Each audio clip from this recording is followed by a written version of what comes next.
Rádio Piauí.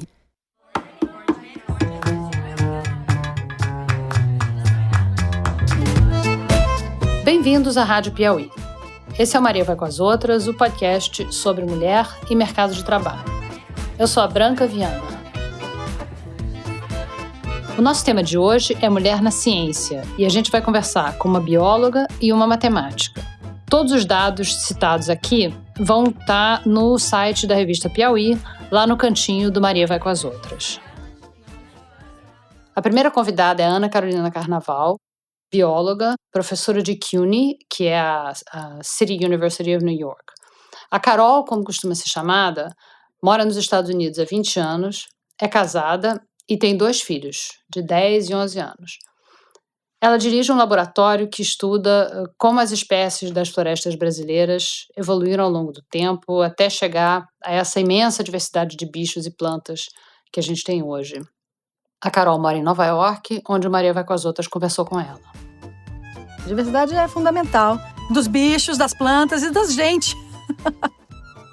A outra convidada é a Luíse Durso, aluna da graduação em matemática na PUC-Rio. A Luíse tem 21 anos e desde os 11 ela acumula medalhas de ouro em Olimpíadas de Matemática nacionais e internacionais. Na Olimpíada Brasileira de Matemática das Escolas Públicas, mais conhecida como OBMEP, são pouquíssimas as meninas que ganham ouro, são só 10%. A Luíse ganhou ouro 7 anos seguidos. Não é porque as meninas são menos inteligentes, é porque elas foram menos incentivadas. Se você não tem uma professora, suas amigas estão indo embora, e por que você vai ficar ali? Eu sou Ana Carolina Carnaval, eu sou professora na City University of New York. Eu trabalho com biodiversidade da Mata Atlântica. Vamos começar falando sobre a sua área de pesquisa e como você foi parar nesse assunto. Foi engraçado, porque crescendo no Brasil eu não me interessava muito por ciência, não. Mas eu vim para um programa de intercâmbio quando eu estava no 2º grau e eu morei em Washington. E foi lá que eu vi os grandes museus do Smithsonian e eu babei naquele lugar, né? Foi ali que eu resolvi, não, eu quero ser cientista. E eu voltei para o Brasil, prestei um vestibular para biologia e comecei normal, sem grandes paixões dentro da biologia, mas teve um professor meu que acabou sendo meu orientador de mestrado, é o professor Sérgio Pote Carvalho e Silva, que dava uma disciplina de vertebrados e uma vez, eu estava no meu 2º ano de faculdade, eu acho, levou a turma para Pissinguaba, né, que é um lugar lindo na costa de São Paulo, e teve a primeira noite, a gente saiu numa poça e eu nunca vi tanto sapo na minha frente. Era sapo para todo lado, era sapo no meu cabelo, era sapo nas plantas, e os bichos eram todos coloridos, era maravilhoso. E aquilo ali foi o meu encanto. Sabe quando você tem o seu momento encanto da carreira? E falo assim, pronto, eu quero ser uma porta-voz desses bichos. Eu quero entender como esses bichos estão lidando com esse mundo que a gente está alterando, para eu poder saber o que a gente pode fazer aqui para garantir que essa diversidade fique. E foi por aí que foi. E você hoje em dia dá aula em CUNY, e como é que isso aconteceu? Como é que você veio parar nos Estados Unidos? Há quanto tempo você mora aqui? O teu doutorado foi aqui? Foi onde? Então foi assim, eu estava terminando o mestrado e o meu marido, o Alexandre, recebeu uma proposta para se mudar para Chicago pela empresa dele. Ele faz o quê? Ele trabalha no setor privado, ele trabalhava com uma consultoria, ele trabalhava naquela época para Anderson Consulting. E aí, eu lembro direitinho, a gente estava dirigindo pela Lagoa Rodrigo de Freitas, linda, e Alexandre falou assim, eu acabei de recusar uma oferta de se mudar para Chicago, porque você está fazendo todo o mestrado, né? Aí eu falei assim, mas como? Que é isso? Não, você vai lá e vai aceitar. A gente vai e eu faço meu doutorado lá. E nós viemos e eu tentei um ingresso e acabei entrando e foi lá que eu fiz meu doutorado em Chicago. E depois de lá, quando estava acabando o doutorado, eu tinha um professor, um cientista que eu admirava muito o trabalho dele, seguia muito os artigos dele. E eu resolvi que eu ia tentar uma bolsa para trabalhar com esse professor, que é o Craig Moretz, que é um australiano, que estava em Berkeley. E essa bolsa saiu, então foi a minha vez de carregar o Alexandre. Falei, agora você vem comigo para Califórnia, olha só, que lugar melhor. Então nós fomos embora para São Francisco, na verdade a gente ficou em Berkeley o tempo todo. E foi lá que eu fiz o pós-doc.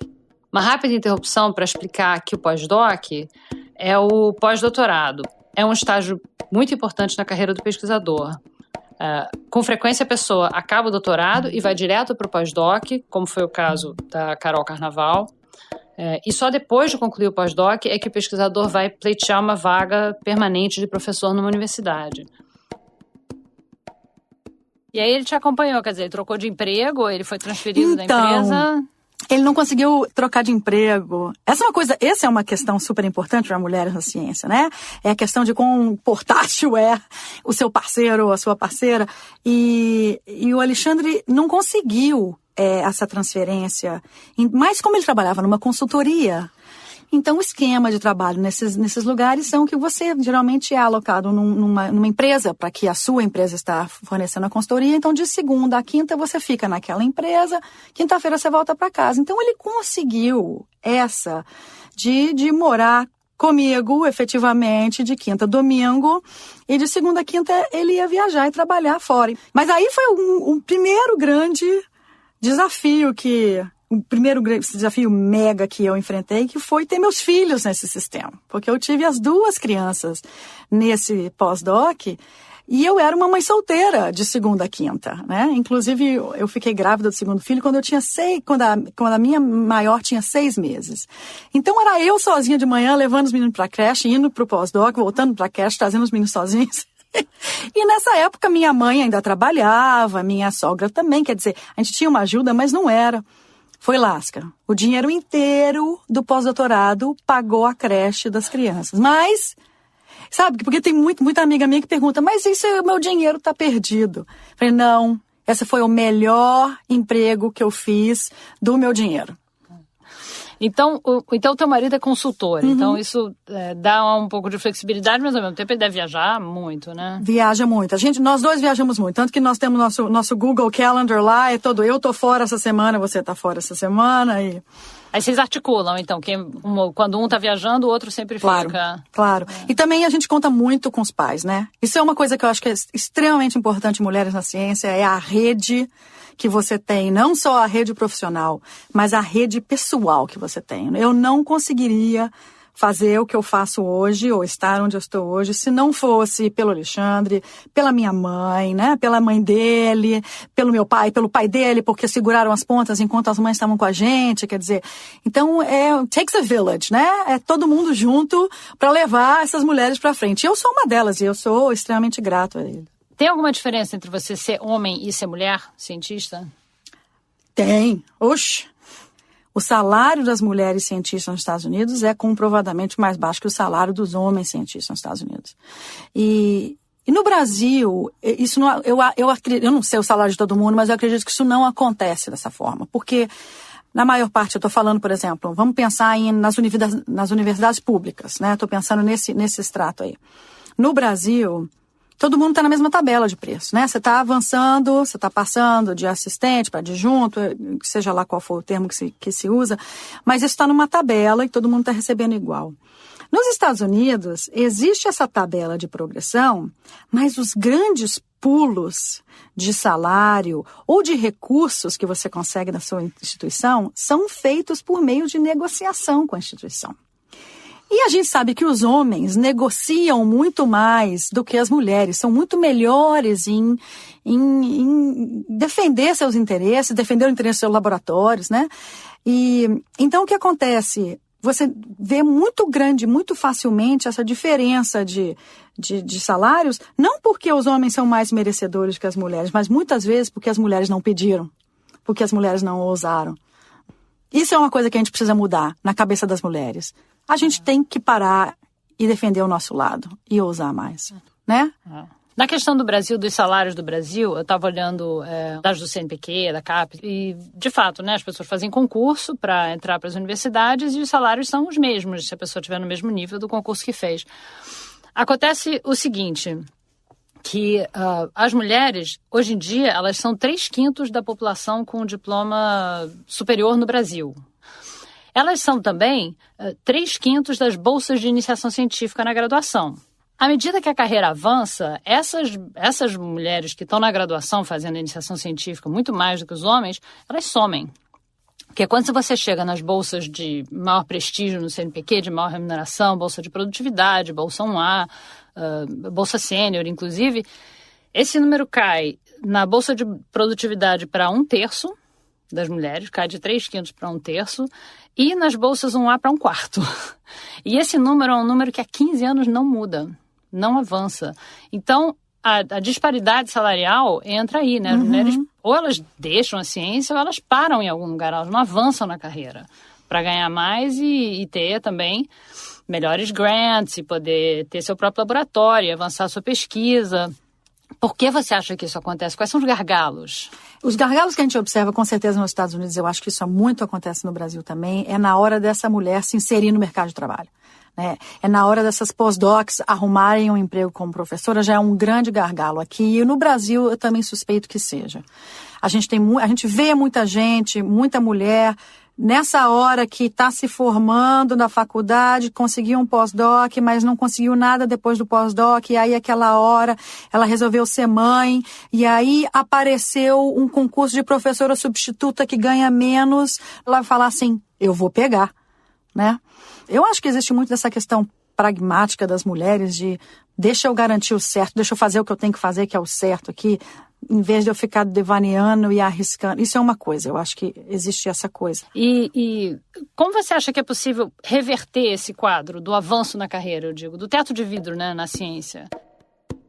Só interrompendo aqui um minutinho para explicar o que eu quis dizer com essa expressão. Teto de vidro é uma espécie de afunilamento hierárquico em que a gente vai vendo cada vez menos mulheres à medida que se sobe de posição na empresa, ou então, nesse caso, na pesquisa científica. A gente diz que o teto é de vidro porque é difícil ver exatamente por que as mulheres chegam a um ponto na carreira e param e não são mais promovidas e não ganham aumento e não avançam na mesma proporção que os colegas homens. Quer dizer, a ideia é que elas batem com a cabeça num teto de vidro e de lá não passam. Eu acho que a gente tem que ter políticas específicas para aumentar esse número de mulheres na ciência. E essas políticas, elas têm que ser, eu acho, que em todos os níveis da educação. Desde lá de pequena, por exemplo, essa questão das mulheres não ousarem ou as mulheres não arriscarem. Isso a gente constrói de pequeno, né?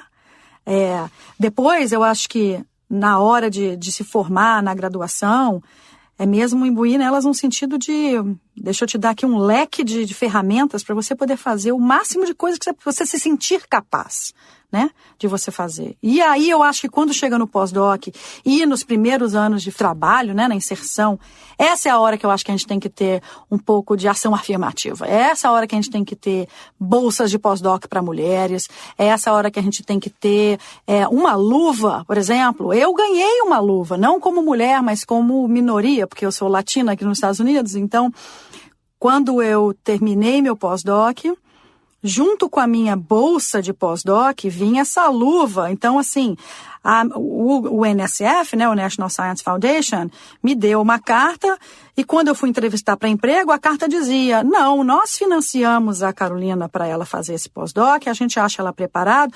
Se você contratar a Carolina, ela vai ganhar X mil dólares em cima do que vocês vão colocar dela, da nossa fundação, para ela se levantar.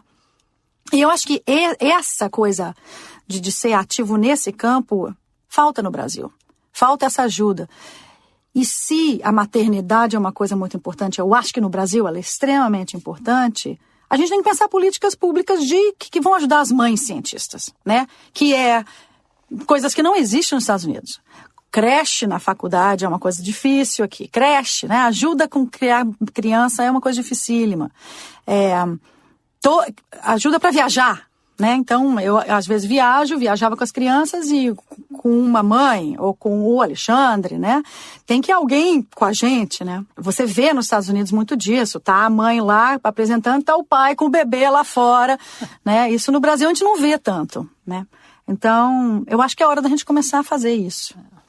Agora, a questão da diversidade de um modo geral, diversidade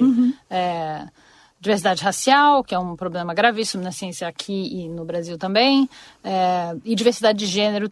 Por que a diversidade é importante? Nossa, a diversidade é fundamental. Dos bichos, das plantas e das gente. Né?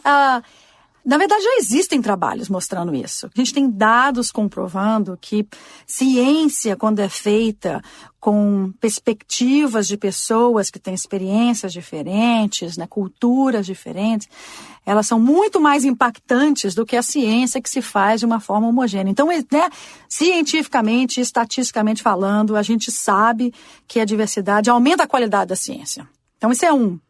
E o outro diabo, se as mulheres são metade da população de alunas, você tem que ter metade da população de professoras do mesmo sexo. A gente precisa desses modelos, a gente precisa das referências, né? Então, acho que são duas coisas. É a questão da qualidade da ciência, mas é a questão da representação social também. E são, vamos dizer assim, atributos diferentes, né? Mulheres trazem coisas que homens não têm, homens trazem coisas que mulheres não têm pela nossa criação, pela maneira como que a gente vê o mundo, até mesmo pela maneira como a evolução aconteceu, né? As forças seletivas no sexo. Então, a gente só tem a ganhar em fazer essa paridade. Eu vi um estudo que saiu na Science agora há pouco tempo, que diz que os campos que são considerados que exigem talento nato e gênio, tem muito menos mulher do que os campos em que o que é mais valorizado ou o que é considerado importante é o esforço. Então, coisas como matemática, mas não só nas ciências duras também. Filosofia, por exemplo, é um campo que tem pouquíssima mulher. Exato. E é um desses campos em que o que é supostamente valorizado é o gênio. Exato. Então, quando você vê uma menina que é muito boa aluna e um menino que é muito bom aluno, o que as pessoas normalmente dizem é, ele é um gêniozinho e ela é muito esforçada, ela é muito... Não, você sabe que eu tenho lá no meu laboratório uma lista de adjetivos, né? A gente tem nos Estados Unidos essa lista de adjetivos, porque essa lista ela é pra gente usar quando a gente está escrevendo carta de recomendação, que é uma coisa que nos Estados Unidos você tem que escrever a vida inteira, né? Qualquer aluno seu que vai tentar um curso mais avançado, que vai tentar passar para um outro tipo de...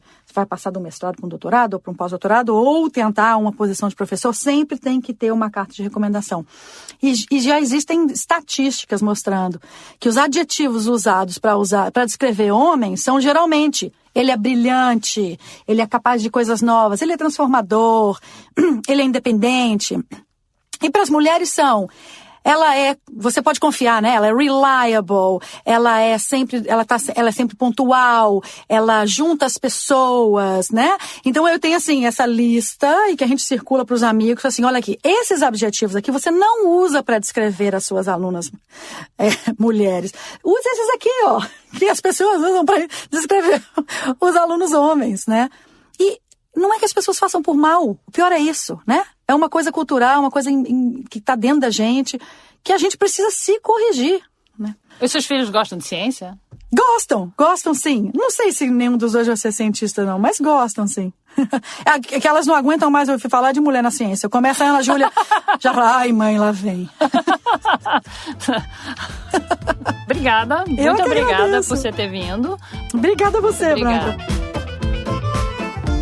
Você está ouvindo o podcast Maria Vai com as Outras na Rádio Piauí e agora a gente vai conversar com a nossa segunda convidada. Meu nome é Luíse Durso, eu tenho 21 anos e estudo matemática na PUC-Rio. Eu queria começar falando das Olimpíadas, porque nem todo mundo sabe o que é uma Olimpíada de Matemática. A gente pensa em Olimpíada, pensa em esporte, então uma Olimpíada de Matemática sou estranho para quem não conhece. O que é uma Olimpíada e como é que funciona? É praticamente a mesma coisa de uma Olimpíada, os alunos treinam também, e às vezes em alto nível, mas normalmente se apresentam problemas de matemática que não são parecidos com o que você vê na escola. Eles exigem mais criatividade, mais interpretação, e o interessante é você se desafiar e ver até quantos problemas você consegue resolver, problemas às vezes que você de início pensa que nunca vai conseguir, que é completamente inviável, mas aí você treina, e um dia você está apto a responder. Você tem um preparador, tem tipo um técnico de Olimpíada de Matemática? Tem muitos alunos que têm uma preparação bem específica para isso. Eu tive, por exemplo. Você já gostava de matemática antes? Eu gostava, porque a minha família sempre... Meu pai, minha mãe, minha avó sempre falaram que matemática era muito bom, que era a melhor matéria para eles. Então, eu já cresci meio que sem medo, né? O que aconteceu foi isso. Eu cresci sem medo da matemática e eu já tinha estudado um pouco para passar num concurso para uma escola boa. Então, eu estava um pouquinho preparada, mas sem nenhum preparo para a Olimpíada, por exemplo. Eu fiz a prova porque um professor me avisou, acho que no dia anterior, algo bem... e tornou-se algo tão importante para mim depois. As meninas têm fama de se saírem pior em matemática do que os meninos, né? Pelo menos a partir de uma certa idade. E você já deve ter ouvido isso ao longo do seu percurso, né? Aconteceu de você ouvir esse tipo de comentário? Sim. Pessoas bem próximas, inclusive minha mãe achava isso, que os meninos eram especificamente mais inteligentes que as meninas. Mas hoje em dia eu já tenho uma opinião diferente, de que tem muito a ver com como você estimula, né, a criança.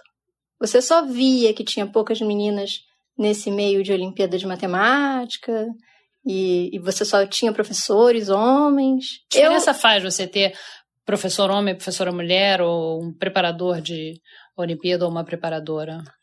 Eu, em algum momento, percebi isso, né? E isso é um pouco dolorido, porque você não se vê naquele lugar, sabe? E eu faço matemática porque eu quero ser professora de Olimpíada. O que eu mais queria era estar no lugar deles. E em dado momento eu percebi que não tinha nenhuma mulher ali, entendeu? É uma questão de representatividade. Você não se vê naquele lugar, então poucas pessoas vão para a Olimpíada Internacional, por exemplo, poucas meninas são selecionadas para a Olimpíada Internacional, e aí você acha que você, de repente, não consegue, sabe? É porque elas vão saindo. Então você começou a fazer isso mais ou menos com 11 anos, então de 11 anos para cá você está sempre num ambiente que é predominantemente masculino. Sim, eu me apaixonei pela matemática e aí eu acabei caindo aqui de cara nesse universo masculino. E como é que é quando você chega numa Olimpíada Nacional, numa Olimpíada Internacional, por exemplo, que tem centenas de pessoas? Como é que é você chegar e você ser praticamente a única mulher? Isso é uma coisa que te motiva mais ou te intimida? Olha, eu acho que um pouco dos dois. Eu chego e me sinto sozinha, eu fico triste porque as meninas não foram incentivadas como eu fui, eu penso sempre nisso, mas isso me dá uma motivação também. Eu sempre quero o melhor resultado, eu sempre quero ser o primeiro lugar para eu mostrar para as meninas que elas não têm nada de inferior, entende? Eu vou lá com toda a garra mesmo, pensando nisso, eu penso especificamente nisso. Em meninas que não achavam que poderiam, e eu ir lá e mostrar que isso é possível. O que a gente pode fazer para aumentar o número de meninas que se interessam por matemática? Olha, eu me foco bastante nas Olimpíadas, porque eu sei que foi isso que me motivou, pelo menos. Então, eu acho que deveria haver algum tipo de inclusão nesse sentido. Tem a Olimpíada de Matemática para meninas europeias, mas o Brasil também participa. E esse ano vamos mandar uma equipe, inclusive eu vou ser vice-líder. Eu vou ser uma das professoras que vão acompanhar as meninas para ir para a Europa e fazer a Olimpíada. E isso incentiva muito. Essa Olimpíada é bem nova. Quando eu participava, ela já existia, mas o Brasil não participava. Então eu não pude participar. Mas eu tenho certeza que eu iria se a Olimpíada acontecesse, né? Eu era uma das 6 melhores meninas do Brasil. Mas eu nunca imaginei que eu pudesse ir para a Internacional de Matemática, por exemplo. Era um sonho para mim inalcançável. Por quê? Porque eu não me sentia capaz, eu tinha muitos amigos melhores que eu, então, eu era assim, estavam entre o top 30, mas só 6 vão. Então, sabe, eu não achava que eu ia conseguir, porque os meus amigos eu achava muito mais inteligentes que eu. Agora, você achava com razão? Hoje em dia, você olhando para trás, você acha que você tinha razão ou não? Hoje em dia, se eu soubesse... As pessoas me falavam isso, mas eu não acreditava. Que não tinha isso de aquele fulano é um gênio e não dá para ser melhor que ele. Não tem. Ele só treinou e os problemas que ele resolveu não eram impossíveis. Eram problemas super... que você poderia fazer também, sabe? É só uma questão de dedicação e de acreditar. Eu não acreditei o suficiente. Mas se eu fosse, por exemplo, para essa Olimpíada Internacional de Meninas, e eu fosse para a Europa e eu me sentisse sentisse que estava representando o Brasil, isso já ia ser incrível. Eu já ia acreditar mais em mim e possivelmente ter ido para Rio. Mas, enfim, eu estou muito feliz com essa Olimpíada nova das meninas. Eu acho que vai ser um sucesso. Quais são as vantagens que você acha de ter uma Olimpíada Internacional só de meninas? Eu acho que é justamente você dar uma chance para elas verem o que é e acreditarem que elas são especiais de alguma forma. Se elas estão entre as 6 melhores meninas, elas são maravilhosas. Elas estão num nível de matemática excelente. E elas, com certeza, podem ir para a Olimpíada Internacional de Matemática. Elas têm o nível suficiente. É uma questão de dar uma chance para você mostrar que dá, sabe? Porque se a gente vê um resultado tão expressivamente menor, né, das meninas, sendo que você pega o resultado de uma menina e o resultado de um menino, não é assim tão grotesco a diferença. É só, tem poucas. Então, eu acho que dá para dar uma força aí e ajudar. Isso que você falou que quando você era mais jovem, você via os seus amigos e dizia, não, esse fulano é um gênio e eu nunca vou conseguir alcançar o nível que ele está porque ele é um gênio. Você já ouviu esse adjetivo usado com referência a meninas, ou as meninas normalmente são chamadas de mais esforçadas, mais dedicadas, ou que se preparam mais? Realmente, eu acho que eu nunca vi alguém dizer que uma menina é um gênio.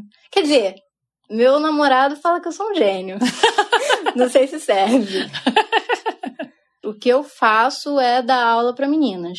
Eu ofereço aula de Olimpíada para algumas meninas, e aí totalmente gratuito, e aí a gente se reúne, tem uma sala que a gente pode ter aula, e para elas se prepararem para dar um incentivo, né, para compensar a balança, já que, por um lado, a família não incentiva, talvez os professores podem incentivar um pouco, para a gente conseguir ficar tão bem quanto os meninos na competição. Porque se isso se mostrar eficaz, né, já vai mostrar que é uma questão de incentivo.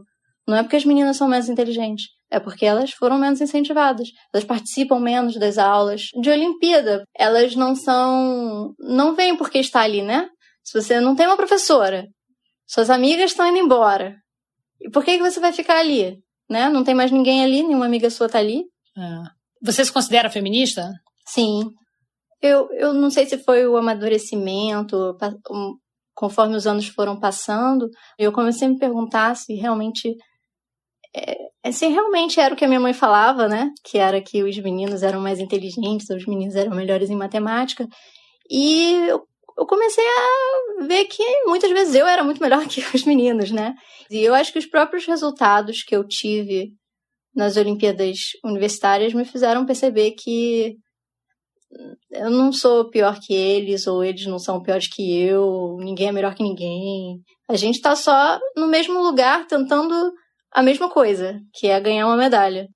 Os problemas não preferem homens ou mulheres. Isso é boa. Obrigada, Luiz. Muito obrigada por você ter vindo aqui. Agradeço. Foi um prazer conversar com você. E boa sorte para sua equipe na Olimpíada Europeia. Muito obrigada, estou muito animada. Uma nota de rodapé aqui, porque essa entrevista com a Luíse foi gravada antes da Olimpíada Europeia de Meninas, que aconteceu em abril. Então a gente voltou a ela para saber qual tinha sido o resultado da equipe da qual ela era vice-líder. Das 4 meninas da equipe, 2 ganharam prata e 2 ganharam bronze. O Brasil ficou em 13º lugar das 52 equipes. Segundo a Luíse, esse foi um resultado excelente e não esperado, porque no ano passado o Brasil tinha ficado em 26º lugar e ganhou só 2 bronzes e uma menção honrosa. Obrigada por nos acompanhar nesse 2º episódio do Maria Vai com as Outras. O nosso papo sobre mulher e mercado de trabalho vai ao ar a cada 2 segundas-feiras, sempre a partir das 5 da manhã. A gente bota no ar assim cedinho, porque aí você pode baixar no celular logo de manhã e já começar a semana ouvindo a gente no transporte, na academia, na fila do mercado. Enfim, o podcast é um jeito perfeito para você se distrair e também se informar enquanto faz aquelas tarefas quase automáticas do dia a dia. Você ainda é novato nessa história de podcast? Não se preocupa. No nosso site da Revista Piauí, ali na aba da Rádio Piauí, tem um passo a passo de como ouvir no seu telefone. No iTunes, para quem é de Apple, no Stitcher, para quem é de Android, no YouTube, no SoundCloud e, claro, os episódios também estão todos disponíveis no site da revista, se você preferir ouvir no computador. O Maria Vai com as Outras tem produção da Paula Scarpim. A gente grava aqui no estúdio da Rádio Batuta, no Instituto Moreira Salles, no Rio de Janeiro. A edição é do Felipe de Castro e a finalização é do João Jabassi. Eu sou a Branca Viana. Nosso próximo programa vai ao ar no dia 2 de julho e será sobre mulheres no esporte. Até lá!